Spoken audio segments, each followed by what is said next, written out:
Thank you. Um, Thank you, Major Verma, and thank you to the Association of Democratic Reforms for having me here. I again apologize that I have to leave soon because, as you said, the Parliament is in session, there are committee meetings. But this is a subject that I have engaged with at many times in the past. Um, and therefore, I wanted to be part of this webinar both to share my experiences as someone who is been thinking on this issue, but is also is one of the stakeholders, which is the political party. In my particular case, so I really was interested to take part in this seminar and therefore hear from other stakeholders, whether it's public, civil society, election commission, or the judiciary. My view when I first was engaging with this subject, when I was in the civil society, was that they should be, this is a very serious issue, which is that the number of people with criminal records and severe criminal cases who are joining the field of politics and are contesting elections and are winning elections is a very serious issue. And there are many issues related to electoral reform, especially in India. Within all the issues that come under electoral reform, this is one of those sub issues which are very important. That is something that I always felt. But then, as I engaged in politics, got more active in politics, saw what do people keep in mind when voting. It is unfortunate that I realize that people are not keeping in mind, the voter in India is not keeping in mind the criminal antecedents of a person while voting. Now, this is not a judgment call, and I'm not making an opinion, but I'm just stating my experiences, albeit it is anecdotal experiences, but largely, even though when you mentioned that the number of people with criminal cases are rising and every political party has these candidates, I think if you analyze the winnability or how many times have they won, in many cases it might seem that they are winning. So it is not the criminal cases and the criminal past right now is not a deterrent in the voter's mind. And I think that is something that we have to engage with voters, for which one of the first things we have to do, which is to raise awareness, which is to make the information that you have shared in your slide that much more publicly available. People have the right to know the background of the candidates, and they have the right to know, they have the right that this information should be accessible. It should, um, it should not just be on our website. The, the citizens should be able to access this information much more easily, at the click of their finger or the tap of the finger. Many of this information is already there in the election affidavit that is filed by the candidates. But I'm not sure if the voter in my constituency is able to access my affidavit and is able to go through those sections very easily in a user-friendly format. In that affidavit, as a candidate who just contested Lok Sabha, I file in the details of my income, I file the details of my any cases that might be against me, I file my social media properties, I file details related to my educational and professional background. So all of this information I'm filing legally. But does my voter, is he aware? Can they access it? Because the only time this information becomes public is when the media chooses to write about it. That's the only time we know how much wealth a candidate has, or how much wealth has a candidate managed to enhance over the last 5 6 years, or what are the professional background, or what are criminal cases. That media story, if it gets published, is right now one way that the information reaches the voter. So I think that's something that we need to think about. And political parties respond to public pressure. If the public in Delhi today are pressurizing on air pollution, then the political parties, be it opposition or ruling, they will respond to that pressure. It's a pull. You have to pull the attention of the political class, and you have to put that pressure that, listen, this is a serious issue. Safety of women in public spaces is a serious issue. Air pollution is a serious issue. Education, sewage, drainage is a serious issue. And amongst the plethora of issues that exist, along with unemployment and inflation, so is the issue of criminal people with criminal cases entering politics. So I think and therefore, how do you mobilize the public? A, to create awareness, to increase their awareness. B, to channelize their energies, to put pressure, to signal to political parties that we will punish through our vote if we find that you're indulging in such candidates, and we will reward you. We will reward you if you choose a cleaner candidate, or a candidate with no criminal cases. So, I in my own experience, I know of a state in North India where one of the candidates had a criminal case because that candidate had physically beaten up and assaulted a government officer. Now, at that time, even though there was no public pressure on the political party to change the candidate, it was in that particular case of which I am aware of, it was the call of the political leadership. The political leadership at that point said, listen, even though there is no public pressure, we feel that we should not have such a person on our ticket representing our symbol. And then they took a call at a high level meeting that we will deny the opportunity to this person to contest. But all of that decision making was in house. It was at the very top level, at a very senior level, but it was done very quietly. It was done very discreetly. So the other case, when I'm saying where we can engage with this issue, is at the issue of political leadership. And we tell them that, this is something that is important. This was something that will show you in a good stead. Now, the pressure that we have these days on representation is on more women. We're talking about more women representatives coming in the Vidhan Sabha and and on the Lok Sabha. So, but many parties, they themselves, before the women's reservation bill had come, many parties, they themselves, because of the philosophy of their political leadership, said that, we want to promote more women, we want to promote more youth, and therefore we have to, that's a decision that we will take. So here, there was no role of the election commission, no role of a law passed by parliament, no role of the public, but political leadership, they themselves decided this. So, these are two aspects that I wanted to place in my opening statement. One, that our public punishing or rewarding basis the criminal antecedents of a candidate.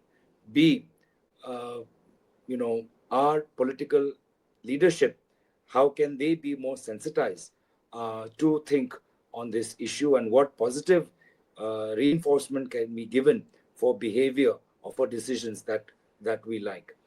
Other than that, if I just carefully, if I, from a more academic point of view, if the public has the right to choose whoever they want as their representative, then can we deny an Indian citizen the right to contest? If the most, purely as an academic discussion, if an Indian convict has the right to appeal to the final stage, he doesn't lose the right to appeal. He or she doesn't lose the right to legal representation. Then an Indian citizen, on the basis of his conviction, should he lose the right to be a public representative? It's an academic question that we can think about, because I'm not aware of any major democracy, in major in terms of its size and its scale, having uh, any legislation around lifetime bans. In fact, I know the opposite, that many people, like in India, in other major democracies also, People have served time in jail, and they have been severely convicted, and yet they go on uh, to to to take part. That doesn't bar them from taking part in the electoral process. So, nonetheless, it's, in for India, I think this is a very important subject that we should continue to engage on. We should continue to push the boundaries, find ways of making it, of raising the bar for the kind of people that get into electoral politics, reward uh, decisions of political parties that are akin to what we are talking about. At the same time, raise public awareness, make this information. ADR is doing brilliant work, but have other, the statewide chapters or vernacular versions of ADR doing this work much more proactively and allowing the citizenry also to engage this issue and voice their concerns in a much more organized manner. So with that, I'll just thought I lay out, what my position on this topic currently is, and thank you for this opportunity. Thank you, Mr. Gogoi, for your views. Uh, I just have a comment. Uh, it appears that, specifically you have answered some of the questions which the focus points were made out for. But you haven't answered the thing about, there have been so many Supreme Court judgments. And the first question is, who will bell the cat, executive or judiciary? I specifically didn't mention political parties because the political parties do not want to do it. So you have sort of put the onus on the citizens and the voters to do it. And you also mentioned that criminality somehow doesn't form a very important part in the decision of a voter. So is it going to continue like this? And is it, and the answer, and this question about, does this affect good governance? If you could kindly answer. Thank you. No, I did not only restrict it to citizens' engagement. I did talk about political leadership, that political parties have a role to play in this. I did give an example of which I was part of, in which my political party denied a ticket to a person merely, say, because of his criminal record, despite there being no adverse remarks in public. But the political leadership at that time, in that case, did take its call. So I do place the emphasis on political parties themselves. But if I were to crystal gaze in this particular context, I could, look at a foreseeable scenario in which the judiciary calls upon the election commission to think on this issue, and therefore election commission, in response to a Supreme Court request, thinks deeply and comes up with language that can be taken as a reform. Thank you. I think you're on mute.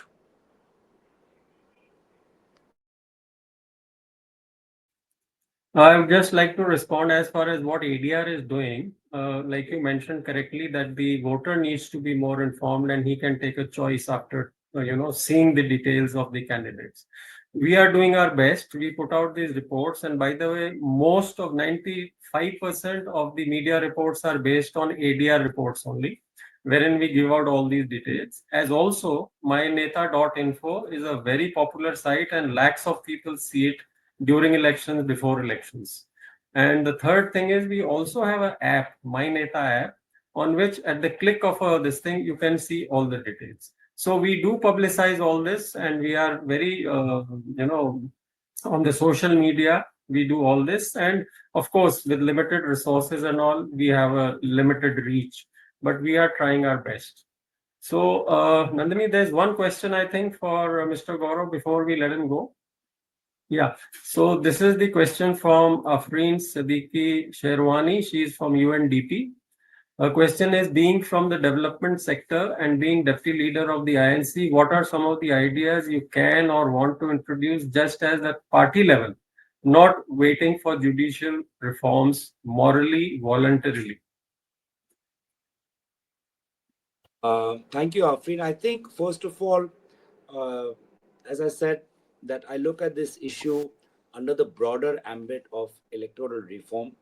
I think there are many questions that we have to address with respect to elections and the way they are conducted. So, not only the way candidates are able to contest election, but also other aspects which are in public domain.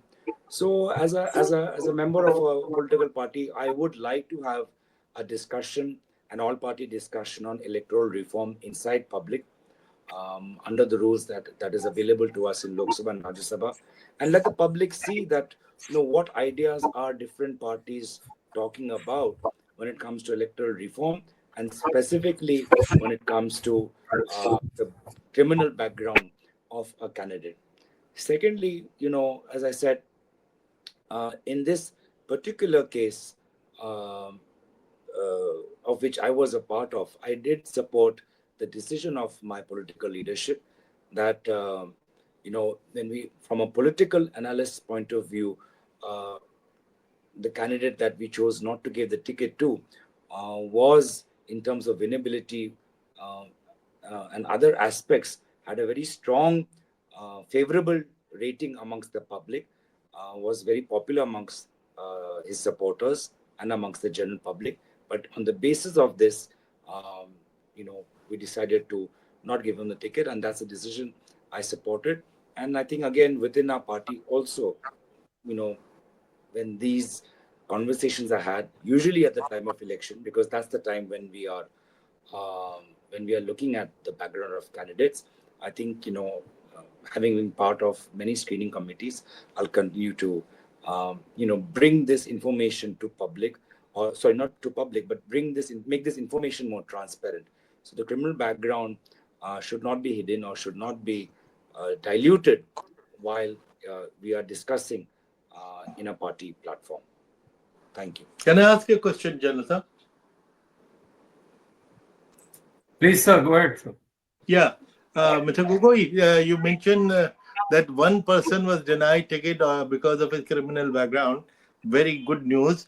But I'm very curious to know what happened to the person you gave ticket to. Did he win or did you lose that seat? As I told you, Qureshi ji, the person that we denied had very high approval rating amongst the voters, amongst the public, amongst his supporters, and we knew that we will put forward as an alternative someone with lower ratings, but we took that call and we lost the seat. You lost the seat. Yeah. Okay. Thank you. Would you take one more question, Mr. Gogoi, before you leave? Yeah, maybe one last, and then I'll really have to leave. Okay. Okay, Nandi, just one more question. This is from Mr. Dhruv Sen. Is this issue discussed in Parliament? If not, would you, Mr. Gogoi, like to initiate discussion in Lok Sabha?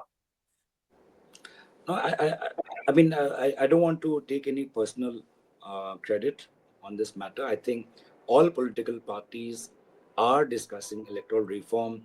I think, institutions such as ADR are talking about electoral reform. Former election commissioners are commenting on this, writing about it. So, we're having this debate everywhere, but inside Parliament where it matters. I think we're having this debate inside political parties, in our back rooms also, when we discuss tickets. So definitely, I think this issue needs to be put forward in Parliament, as I said, under the broader ambit of electoral reform. It is, again, I must say, I myself I'm aware of ADR's work. We just last week referred to ADR's report on how many MLAs in Assam have cases related to harassment and molestation of women. So we did refer to the case, but I think, for a country, even for my Lok Sabha constituency of 18 to 19 lakhs, we don't need one ADR, we need many ADRs, and we need ADRs in many languages and in many formats. Thank you. Thank you, Mr. Gogoi. Thank you very much. If any of the panelists wants to ask him something, because it's 3:30, he has to leave. Okay, Mr. Gogoi, thank you so much for joining. Thank you. And very nice of you to have spared the time and given your views. Thank you very much.